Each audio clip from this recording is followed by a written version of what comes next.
I have delivered a great many diagnoses in 22 years aboard hospital ships, and most of them fit in a sentence. This one did not fit in a sentence. It took the Illyrian liaison 11 minutes to explain what was wrong with her own people, and by the end of it, I understood that the patients waiting in our forward bay were not 7 separate cases. They were 7 fragments of one mind, and the mind itself was dying somewhere none of us could reach. The Illyrian call themselves the weave, not as a metaphor. Every adult mind on their homeworld runs on a shared resonance field, generated and sustained by a ring of atmospheric processors that also happen to keep their world breathable. When the processors began failing 8 days before we arrived, a cascading fault in the coolant lattice, nothing more dramatic than corroded piping and a maintenance budget that had been cut for 11 consecutive years, the weave did not just lose its infrastructure. It lost its own mind, one region at a time, the way a body loses feeling in a limb before the limb goes entirely. 7 threads had been off-world when the failure started, aboard a research platform in high orbit, running atmospheric surveys of their own dying planet, with a bitter kind of irony none of them had time to appreciate. When the homeworld's resonance field collapsed, those 7 were cut loose from the whole. Severed threads, the liaison called them, without the weave's rhythm to anchor their thoughts, an Illyrian mind begins to fold inward. They call the process the hush. It is not sleep. Sleep ends. The Threndel Concord, who governs that sector, and who the Illyrian had been petitioning for 11 days, sent back a single message. Severed thread cases carry no established recovery protocol and are not viable rescue candidates under current medical guidance. Recommend palliative sedation. They were not being cruel. They were being efficient, the way large bureaucracies often mistake efficiency for mercy. 7 minds, no working treatment on record, a war on their northern border eating their fleet capacity. The math was simple, and the math said let them go quietly.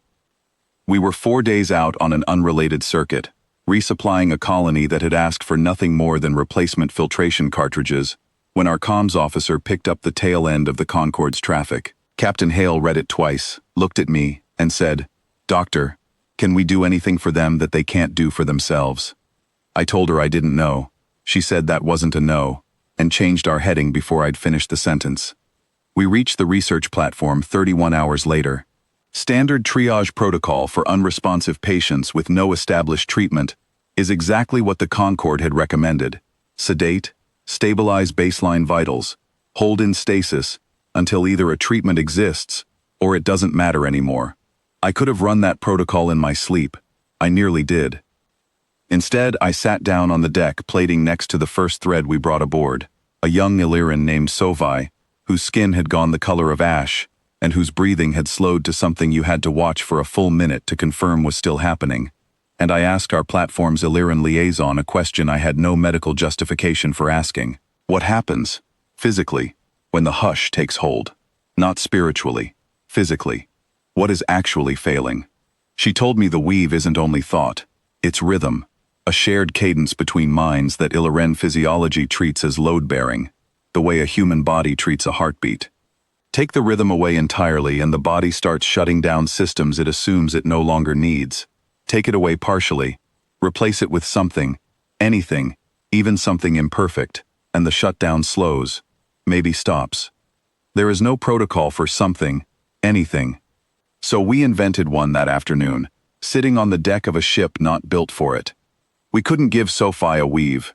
We could give her a pulse she could feel, and a voice she could follow, and a hand that stayed exactly where she'd last known it to be, for as long as it took.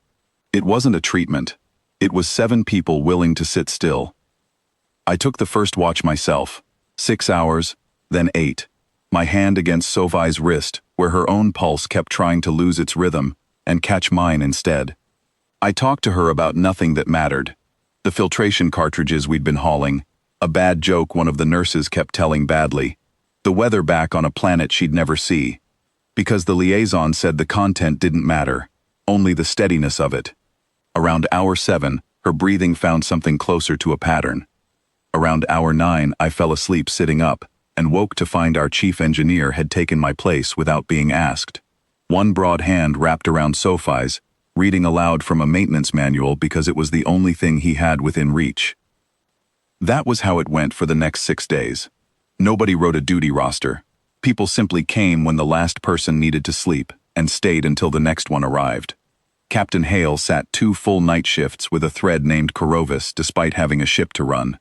Our youngest medic, barely 2 years out of training, held a conversation for 11 straight hours with a thread who couldn't yet answer her, because the liaison said that even one-sided contact mattered more than silence. We were exhausted in a way stasis protocols are specifically designed to prevent, and none of us suggested going back to the protocol. The ship's own schedule fell apart around us, and nobody minded. Meals got eaten standing up at a patient's bedside. The resupply run we'd originally been sent on sat forgotten in the hold until a junior logistics officer quietly rerouted it herself, rather than bother anyone with the question. Our chief engineer, who had never in 11 years aboard missed a scheduled maintenance window, missed 4 in a row, and left a note on the affected systems that simply read, "Holding a hand, will explain later." Nobody wrote him up for it. There was no protocol that covered what we were doing, which meant, in a strange way, there was no protocol we were breaking either. Corovis nearly went under on the 3rd night, the way Sovai would 2 nights later. Captain Hale was the one sitting with him when his readings dropped, and she did not call for me. She simply started talking, low and even, about nothing in particular, the way she might brief a nervous ensign before a difficult approach. I found her there an hour later, voice gone rough, still talking, one hand pressed flat against his chest, where she could feel whatever passed for a heartbeat in Illyren physiology, finding its rhythm against her palm instead of losing it.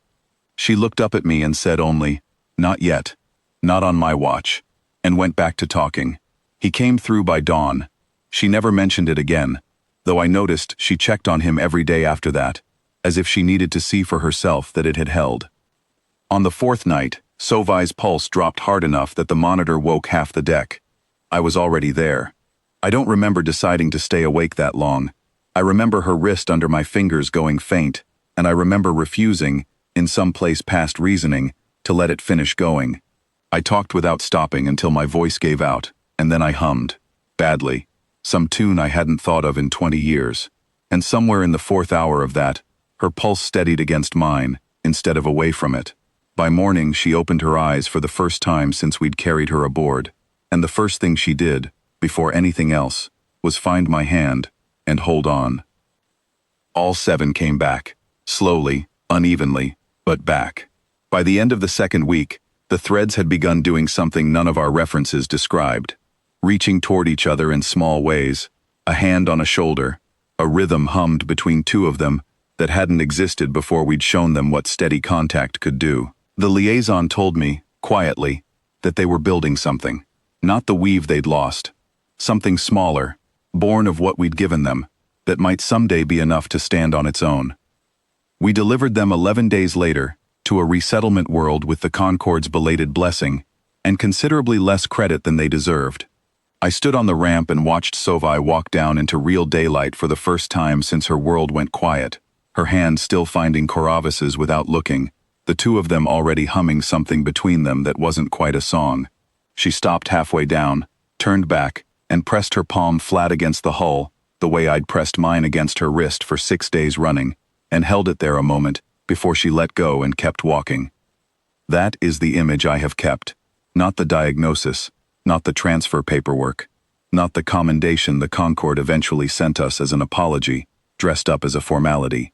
Just the ramp, the daylight, and 7 threads walking out under their own rhythm, proof that a protocol is only ever the minimum, and that the difference between letting someone go quietly and bringing them home is sometimes nothing more complicated than deciding to stay.